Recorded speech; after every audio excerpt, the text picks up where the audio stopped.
Pinocchio. One night, the evening stars shone down on a tiny village. Only one house still had a light burning, and that was the workshop of Geppetto, the kindly old woodcarver. He was busy carving a little puppet. "Isn't Pinocchio almost like a real boy?" he chuckled. Climbing into bed, the old man mumbled, "I wish you were a real boy, Pinocchio." Jiminy Cricket overheard Geppetto's wish. He had seen how kind and gentle the woodcarver was, and he felt sorry because the lonely old man's wish could never come true. Suddenly, a shimmering light filled the room.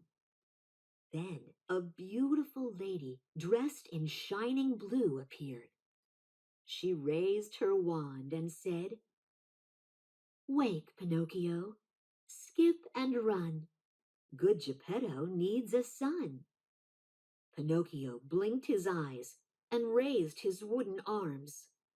"I can move!" he cried. "I'm a real boy." "No," the blue fairy said sadly. "You have life, but to become a real boy, you must prove yourself brave, truthful, and unselfish." And Jiminy Cricket would help. The next morning, Geppetto couldn't believe his eyes. There was his puppet, laughing and talking and running. "It's true, Father," Pinocchio cried. "I'm alive." After the initial joy was over, Geppetto said, "But now, Pinocchio, you must go to school. Study hard. Then you'll soon become a real boy." Meanwhile, Jiminy Cricket had overslept and now jumped up in a great hurry. He caught up with Pinocchio just as the silly little puppet was walking off with the worst pair of scoundrels in the whole countryside, J. Worthington Foulfellow and Gideon. The villains convinced Pinocchio that he should forget about school and become an actor. "But, Pinocchio," cried Jiminy, "what will your father say?" Pinocchio said, "Father will be proud of me." Soon they came to a marionette theater. When its owner, Stromboli, saw Pinocchio, his small, evil eyes glistened. "What a drawing card!" he exclaimed. "A puppet without strings." The fox nodded. "And he's yours," he said, smiling greedily and holding out his paw. "For a certain price, of course." That night, Pinocchio sang and danced. The audience cheered for more. A puppet without strings! It was a miracle! But when Pinocchio started to head home for the night, Stromboli snarled at him. "You're mine, and you stay here." And bang! Before Pinocchio could resist, he was locked in a bird cage. "Oh, Jiminy," Pinocchio sobbed. "Why didn't I go to school? I'll never see my father again." Suddenly, the blue fairy appeared before the sad friends. "I'll help you this time," she said, "because you are truly sorry. Run home now, Pinocchio, and be a good son, or you'll never become a real boy." "Whew!" Pinocchio sighed thankfully. "Let's go home." He and Jiminy started running as fast as they could. But whom should they bump into but Foulfellow and Gideon? This time, Foulfellow persuaded the gullible puppet to forget his good resolutions and take a rest cure on Pleasure Island. "You promised to go right home," Jiminy cried. "But Foulfellow says I need a rest after my terrible experience." They came to a coach bound for Pleasure Island. It was pulled by small donkeys and filled with noisy boys. As Pinocchio climbed aboard, Jiminy saw the evil-looking coachman slip Foulfellow a heavy bag.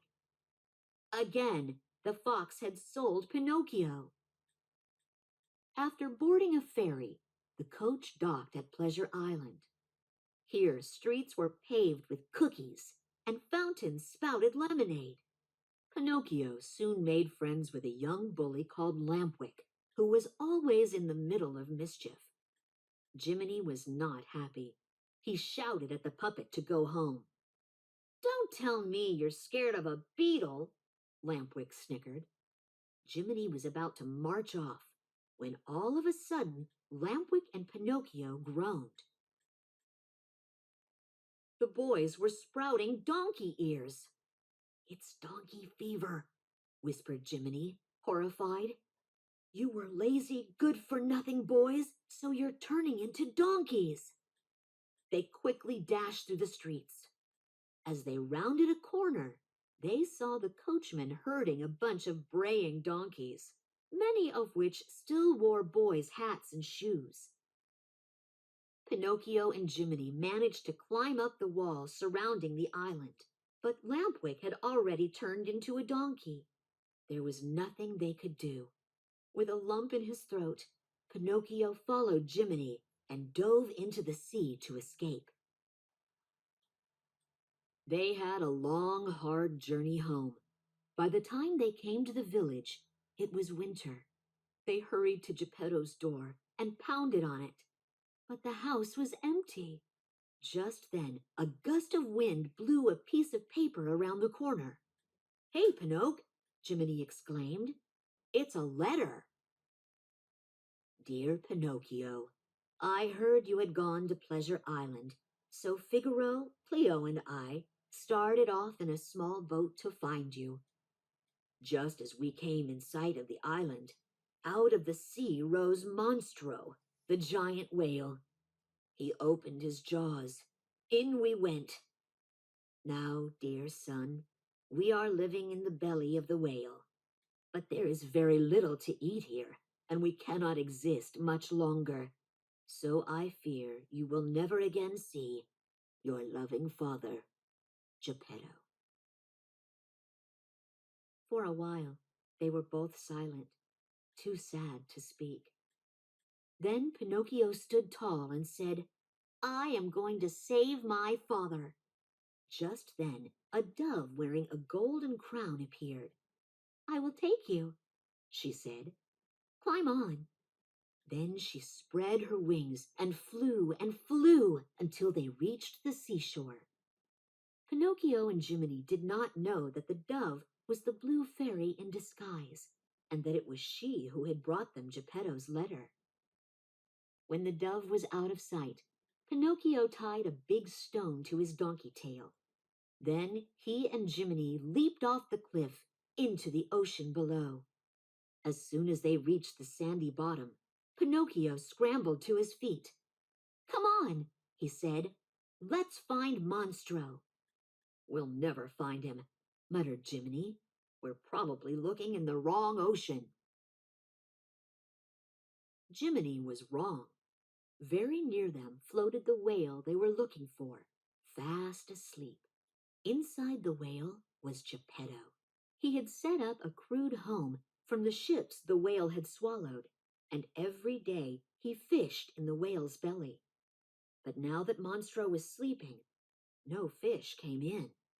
"Not a bite for days, Figaro," Geppetto said mournfully to his cat. "If Monstro doesn't wake soon, we'll all starve." Just then, Geppetto felt a nibble. "Food, Figaro!" he cried.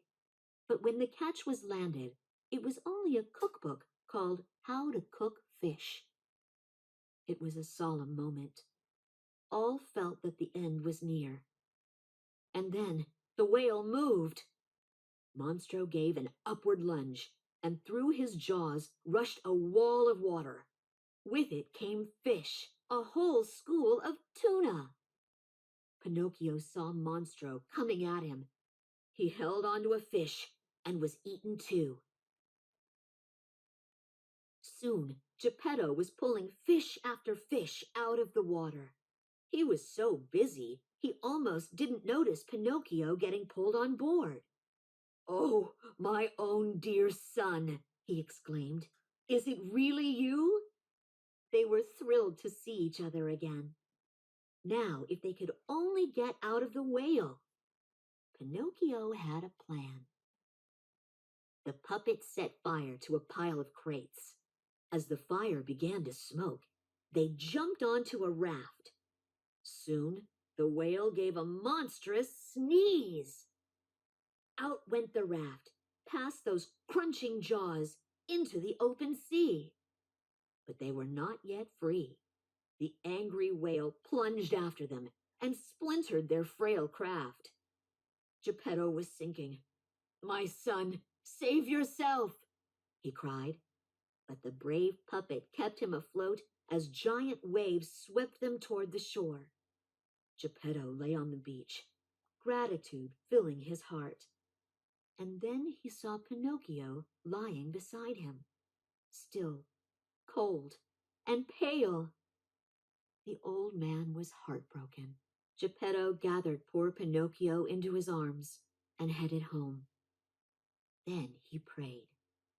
Suddenly, a ray of starlight appeared. A soft voice said, "And someday, when you have proven yourself brave, truthful, and unselfish, you will be a real boy." Pinocchio sat up. He looked at himself and felt his arms and legs. Then he knew. "Father, look at me!" he cried joyfully. The blue fairy's promise had come true. Pinocchio was a real live boy.